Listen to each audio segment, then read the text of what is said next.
There's a moment that changes everything. Not because you raised your voice, not because you made a grand move, but because you did something most men never do.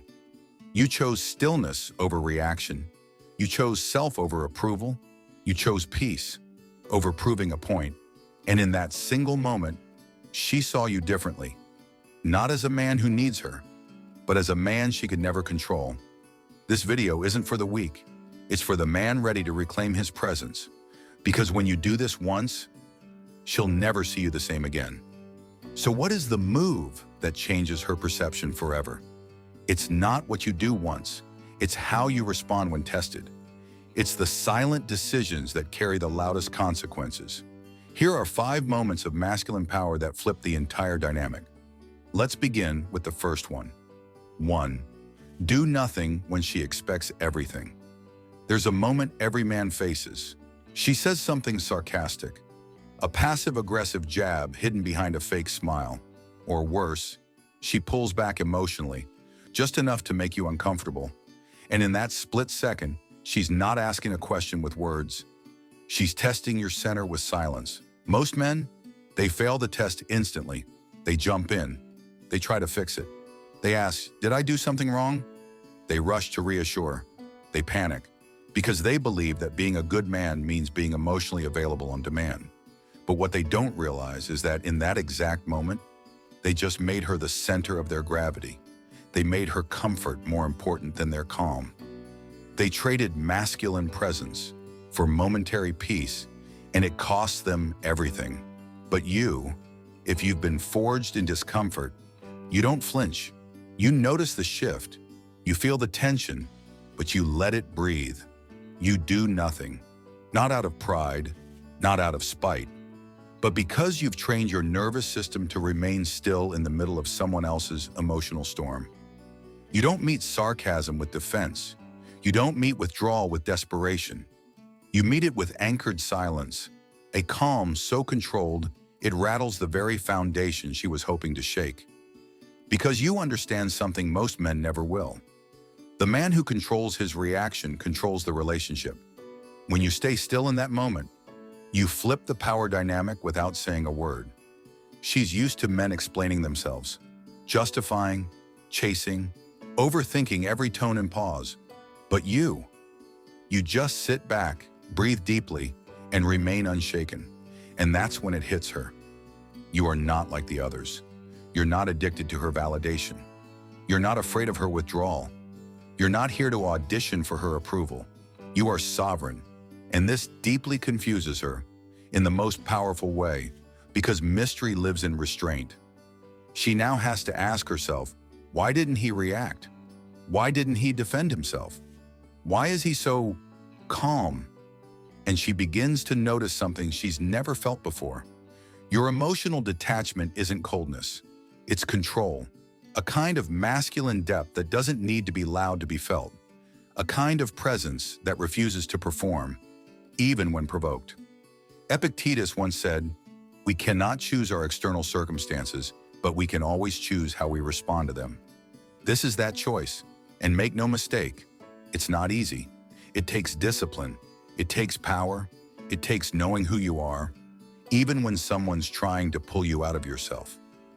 But when you master this, she will never see you the same again, because most men react, most men chase, most men try to fix. But you just stood there, calm, composed, unshaken, and in that stillness, you became unforgettable. 2. The silent exit that echoes forever. Every woman has a secret test. She may never say it out loud. She may not even do it intentionally. But at some point in your connection with her, she will begin to push, not physically, emotionally. She'll become inconsistent. One day warm, the next cold. Her messages will get shorter. Her responses slower. Her presence will start to feel like a performance. And in that moment, you'll feel the shift. It won't be obvious. She won't break up with you. She won't start a fight. She'll just stop trying. Just enough to see what you'll do. Most men, they try harder. They send longer texts. They get more affectionate. They plan surprises.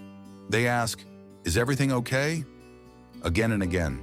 They beg for clarity, thinking that if they just prove they're good enough, she'll snap out of it.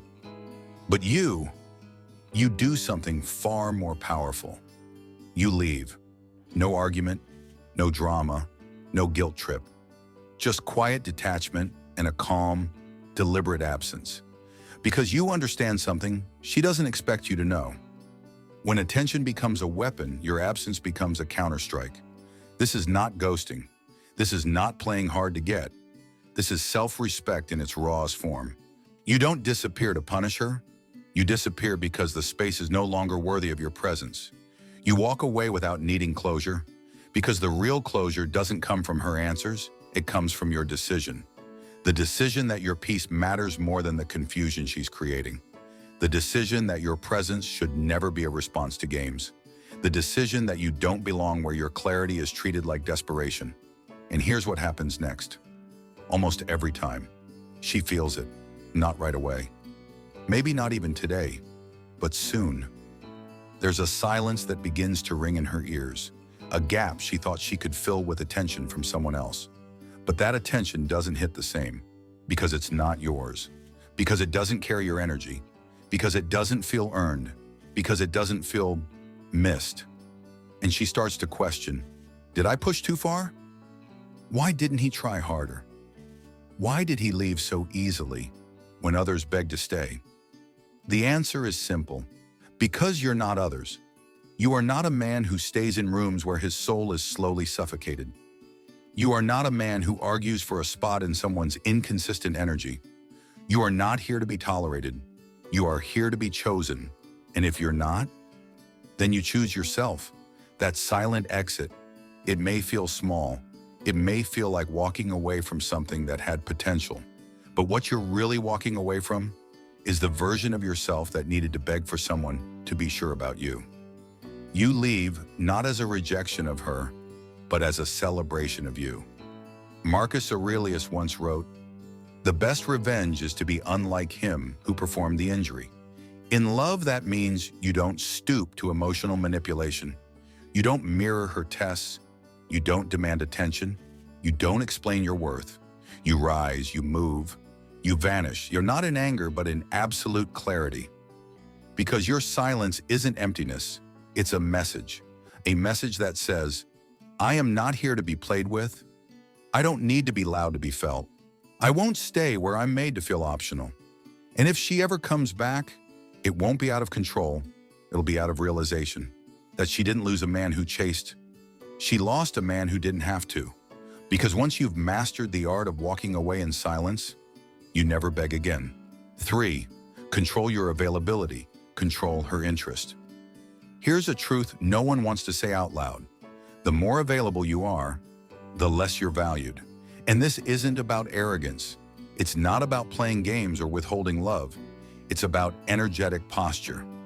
Most men, they make themselves available the moment she shows the slightest attention. She texts, "Hey," and they reply in seconds. She hints she's free and they cancel their plans. They sacrifice momentum for proximity, and they call it romance. But what she feels is predictability. And nothing suffocates attraction faster than knowing exactly when and how a man will respond. But you're different. You don't respond instantly, not to hurt her, but because you're not sitting around waiting to be wanted. You have structure, you have mission, you have motion. Your time isn't for sale just because someone desires your attention, so you delay your response, not out of ego, but out of rhythm, because you live by your calendar, not her impulse. And when you do reply, you do so fully, not frantically, because your presence isn't scattered across notifications. It's focused, rare, felt. Seneca once said, "He who is everywhere is nowhere." In modern terms, if you're always online, always available, always quick, you become emotionally invisible.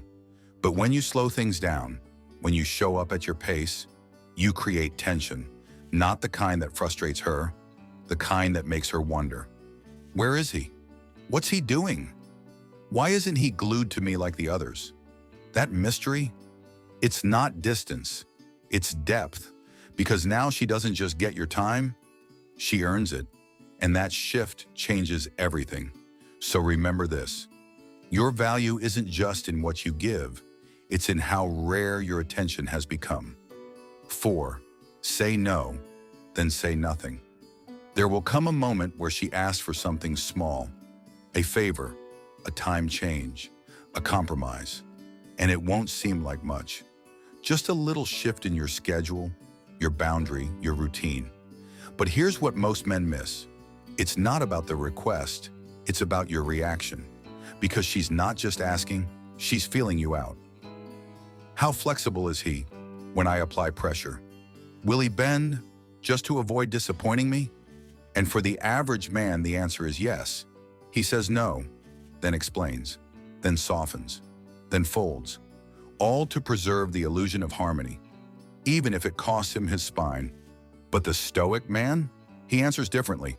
He says, no, that doesn't work for me. And then silence. No over-explanation, no apology, no emotional buffering. Why? Because the moment you start justifying your no, you've already told her, I feel guilty for protecting my time. And guilt is the fastest way to lose respect. The man who over-explains signals fear. Fear of disapproval. Fear of being misunderstood. Fear of loss. But the man who says no with calm clarity, he becomes immovable, a boundary in human form. And here's what most men don't realize. Women respect boundaries they can feel, not ones they can negotiate. You might think she'll be upset, that she'll pull away, that saying no will ruin everything. But in reality, she may be momentarily frustrated, but internally, she's intrigued, because you just showed her that you won't betray yourself to please her. And that is rare. Marcus Aurelius said, if it is not right, do not do it. If it is not true, do not say it. That's your compass. So the next time your gut says no, follow it, not to prove a point, but to protect your alignment. You're not here to be a man who pleases everyone. You're here to be a man who can be trusted because he trusts himself. And a man who can say no with grace and hold that no with silence. That's the man who commands respect without ever needing to ask for it. 5. Pull her close, then let her go. There's a type of moment she doesn't expect. It's not dramatic. It's not loud. It's not full of fireworks. It's quiet, unexpected, intimate in a way that doesn't beg to be remembered, but somehow always is. You're together. The mood is right. She leans in, vulnerable, open. And instead of consuming that moment, instead of escalating it into more, you do something most men never even think of. You pull her close, and then you let her go. You hold her, but just for a second longer than usual. You kiss her softly and walk away. You look her in the eyes, and then you return to your task, your purpose, your day. You don't rush the next move. You don't try to stretch the moment out for your own pleasure. You let the moment breathe, and then you release it. Why? Because you're not starving for affection. You're not operating from emotional scarcity. You're not trying to fill a void. You're demonstrating something few men ever learn. The most powerful masculine energy doesn't cling. It creates an imprint, then disappears. You leave her with the feeling of connection, without the pressure of continuation. You leave her wondering, not about your desire, but about your depth. Because here's what she now sees. Even if she never says it, you're not controlled by the moment. You're not trying to own her attention. You're capable of deep affection, without losing your center. And that's rare. Most men, they get one glimpse of softness and they latch on. They overstay, they overextend. They chase the emotion like it's oxygen. But you taste it and return to yourself. Not out of indifference, out of mastery. Because real power isn't about taking more. It's about knowing when to stop. Carl Jung once said, only the paradox comes anywhere near to comprehending the fullness of life. And in this paradox of presence and restraint, affection and distance, you become unforgettable. Not because you overwhelmed her with attention, but because you left her with something to feel, not something to process. You became a question she couldn't answer, a feeling she couldn't name, a moment she couldn't shake. And that's the kind of man she never forgets. Now you understand, it's not the grand gestures, it's not the flowers, it's not the late-night confessions. It's the way you didn't react, the way you stood still when she wanted chaos, the way you left without noise when the energy turned manipulative, the way you said no and meant it, the way you pulled her close and walked away whole. That's the shift. That's the mark you leave behind. You didn't chase. You didn't explain. You didn't beg to be chosen. You chose yourself. And in doing so, you became unforgettable. The modern world teaches men to overcompensate, to perform, to please, to pursue endlessly. But Stoicism teaches you something stronger. Power is not proven through presence, it's revealed through restraint. Because a woman may remember the man who gave her everything, but she will never forget the man who gave her nothing when she expected it the most. Marcus Aurelius once said, "Look well into thyself. There is a source of strength which will always spring up if thou wilt always look. So look within, and then rise, not to earn love, but to become the kind of man love respects." Until next time, stay grounded, stay unshakable, stay stoic. If you've ever walked away from a situation that tried to shrink you, if you've ever held your boundary when it would have been easier to bend, type "I lead with silence" in the comments. And if you're building a life that no woman can control, but every high-value woman is drawn to, subscribe.